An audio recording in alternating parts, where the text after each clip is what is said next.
an animal that's been described as bashful. That's probably pretty accurate considering that some scientists believed it was extinct until traces of the creature were recently detected on the western coast of South Africa.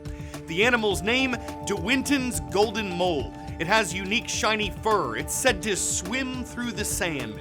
But CBS News reports that these particular moles are so timid that the last time one was even traced was in 1936. Scientists in South Africa recently used a dog to detect where the mole's tunnels might be, and then they found DNA samples on the beach. Their next step, to actually see the animals and show everyone it's still around.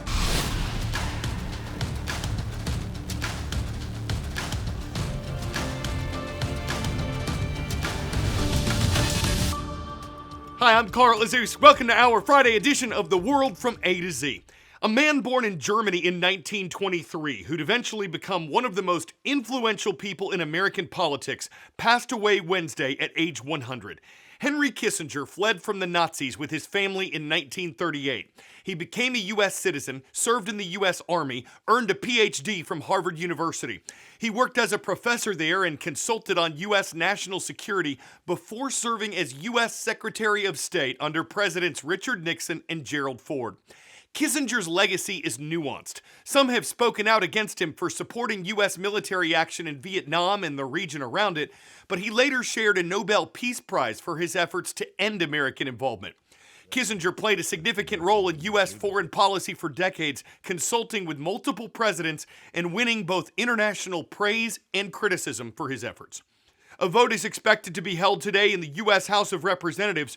For the third time, lawmakers are considering whether to expel George Santos, a Republican from New York.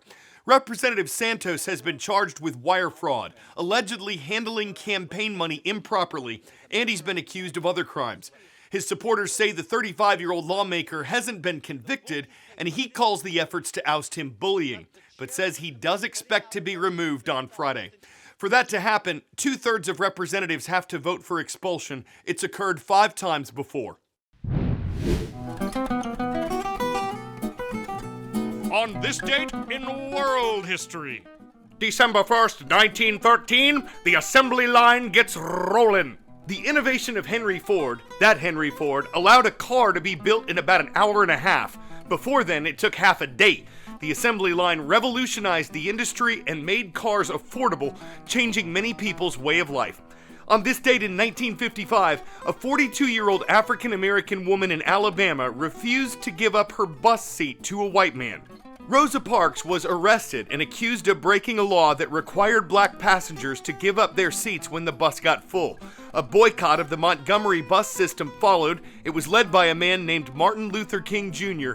The next year, the U.S. Supreme Court ruled that segregation on public transportation was unconstitutional, and Rosa Parks' simple act became foundational in the U.S. civil rights movement. World enough.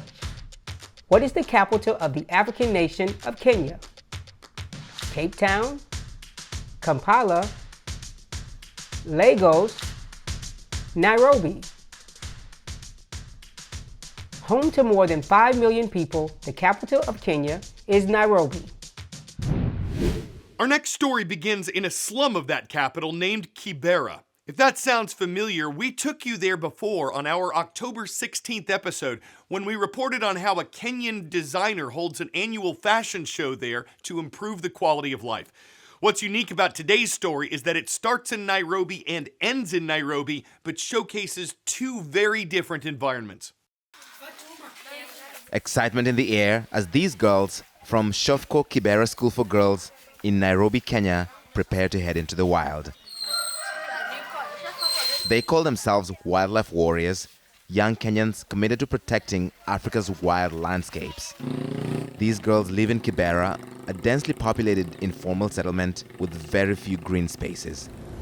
But today, they will travel less than 15 minutes to be a world away in Nairobi National Park. Yeah, it's a big cat. The organization Wildlife Direct brings underserved children to parks across East Africa to connect with nature. Most of our children today are being raised in cities or in places where they have absolutely no access to wildlife. Conservationist Paula Kahumbu believes it's vital for all Africans to be front and center in preserving the natural world. This is an outdoor classroom. There isn't anything like it in their schools, surroundings, in their communities. How do you compare this with where you come from? I compare this because this park has trees and it brings us fresh air. And where we live, there are no trees.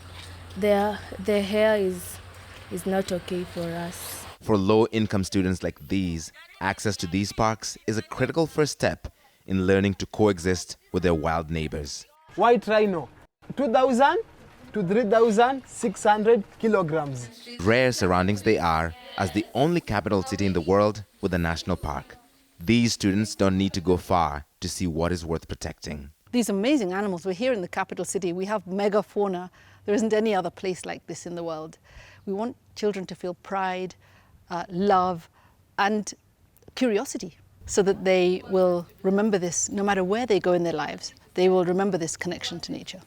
The program reaches 10,000 students a year across the region.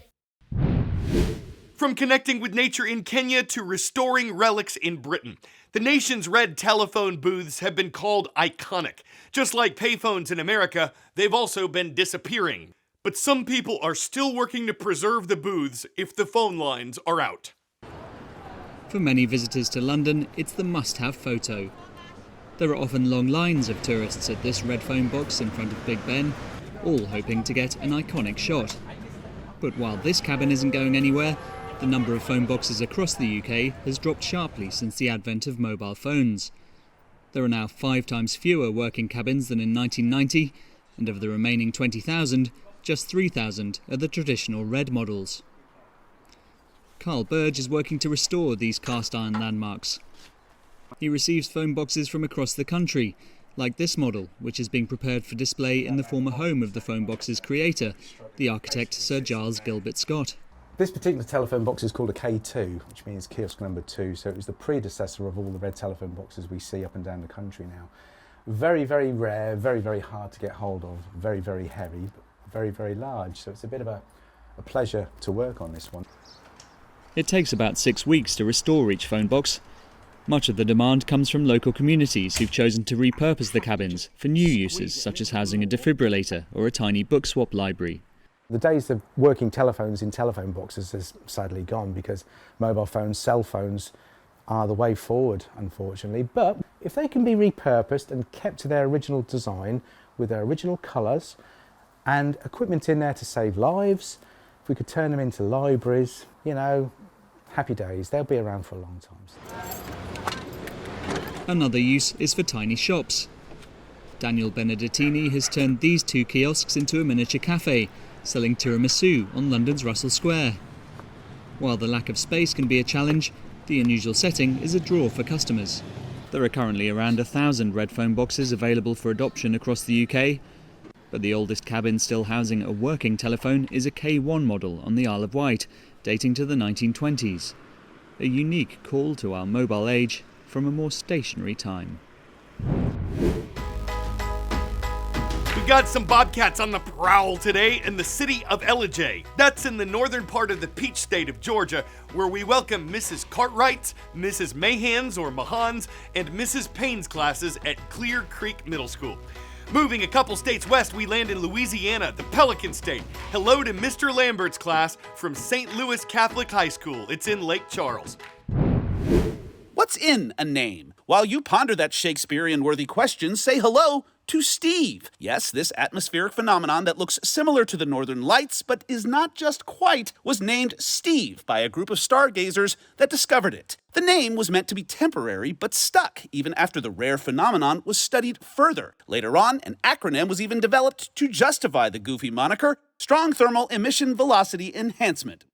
Well, what's not to like about a delightful, light-hearted light show that takes flight and delights over enlightened and light-headed onlookers who believe and cleave to the wonders Steve weaves before he leaves? It's illuminating any way you look at it and sheds light on why so many light up over a dark night sky.